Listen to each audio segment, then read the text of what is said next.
It is strange how objects described to us can differ so drastically in real life from the image in our mind's eye. We imagine things as being similar to familiar objects. Sometimes a building is thought of as one's own home, with the rooms rearranged, or a person's face as looking similar to one's own. There is, as with most things, a scientific explanation. I will not bore you with the details, but essentially, it is an unconscious mechanism to help make foreign things seem friendly, probably dating back thousands of years. This structure conformed to that rule perfectly. The first thing everyone noticed was the utter lack of fortifications. The second thing was the building. No, it wasn't a building. It was a perfect concave piece of stone, entirely carved out of the solid granite cliff it was perched on. It was taller than the scouts described, closer to 20 feet tall, and had a base of probably 30 feet. It was more than large enough for our aerial reconnaissance photos to capture, yet all they showed was a rocky cliff in this location. The stairs described by the scouts were there, visibly through a doorway in the tower, and lit by what appeared to be gas lanterns.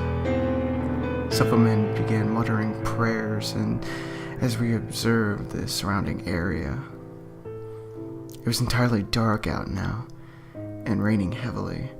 The tower was about 300 yards away, a tough distance to charge, especially without any cover.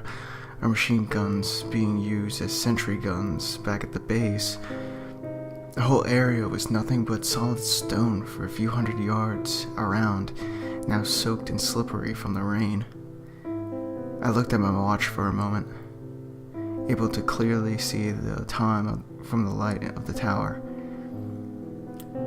That's when all hell broke loose.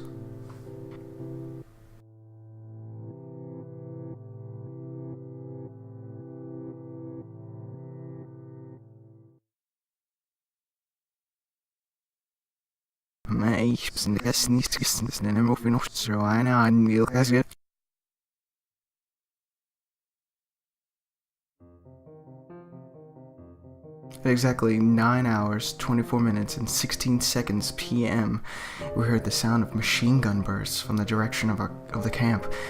At the moment, one of our men assured that his comrades had opened fire and began running towards the structure ahead. A second later, a man mistook this as an order to charge, then the whole platoon charged. Assuming that I had given the order, I, of course, had to follow them. My aides ran after me, and we were all bolting over unseen, rain-soaked stone. Men were slipping and falling around, most luckily getting back up again. The first 200 yards were just a blur of motion. I took out my prized Luger, dropped it, and picked it up again. I stumbled and tripped numerous times, but I doubt there was any man who didn't. At 100 yards, we were able to see the tower much closer. Its surface seemed uneven, covered with small and uneven pockmarks. At 50 yards, I was able to see what they actually were. Hieroglyphics of some unknown language. The charge stopped at 20 yards when the bulk of the platoon realized what they were looking at.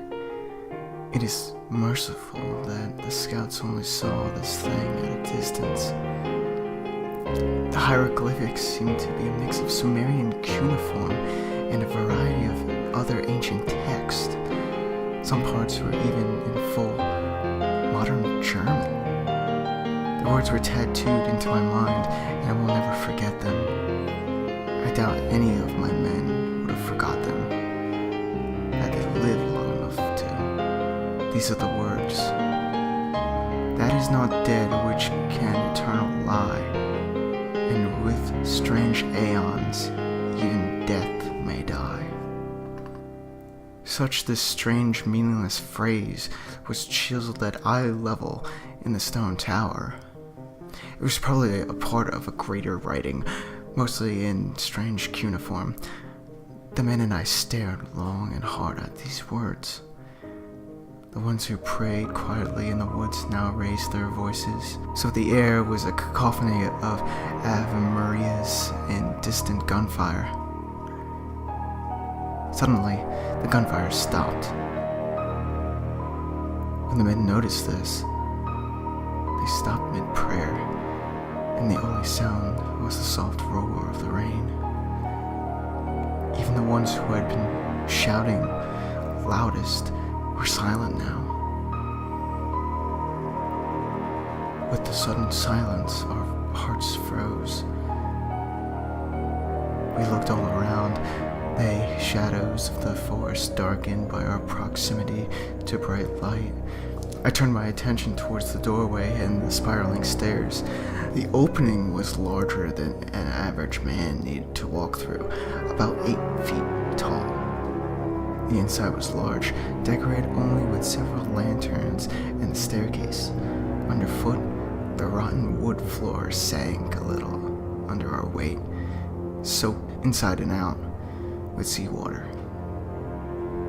Walking cautiously down the stairs, gun drawn, I saw that the ending was a full spiral away from the opening, with a massive stone block carved with a stone tree branch-like symbol.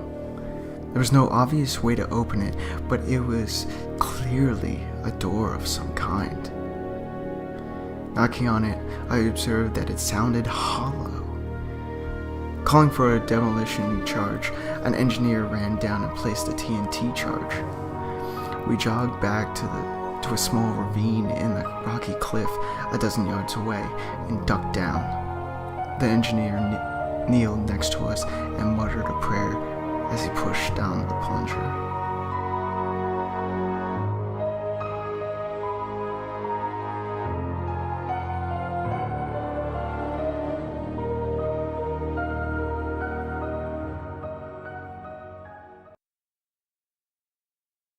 With the secrets flying out from what's smoshing us through the shell.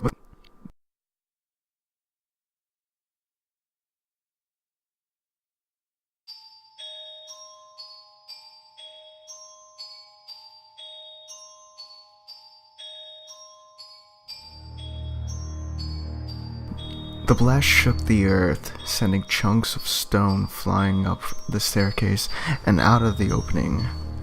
As the smoke cleared, we perceived that part of the building's floor was burning, the explosion having dried out the part closest to the stairs. The nearby walls were blackened by soot, and part of the German inscription was obscured by it. For a moment, everyone stared expectantly at the doorway, half expecting a monster to appear. When it didn't, we ran.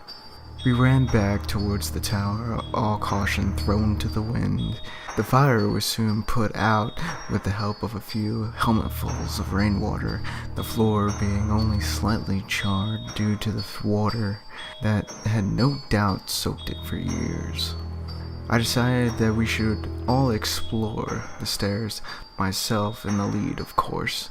The engineer pounded a nail into the wall and placed a long wire coil on it to help us find our way back if something happened. Moving slowly and double filed down the wide stairs, we first noticed how much warmer and dry the staircase was compared to the building. The sides were perfectly smooth, and I noticed that the lanterns seemed to dim as we passed them.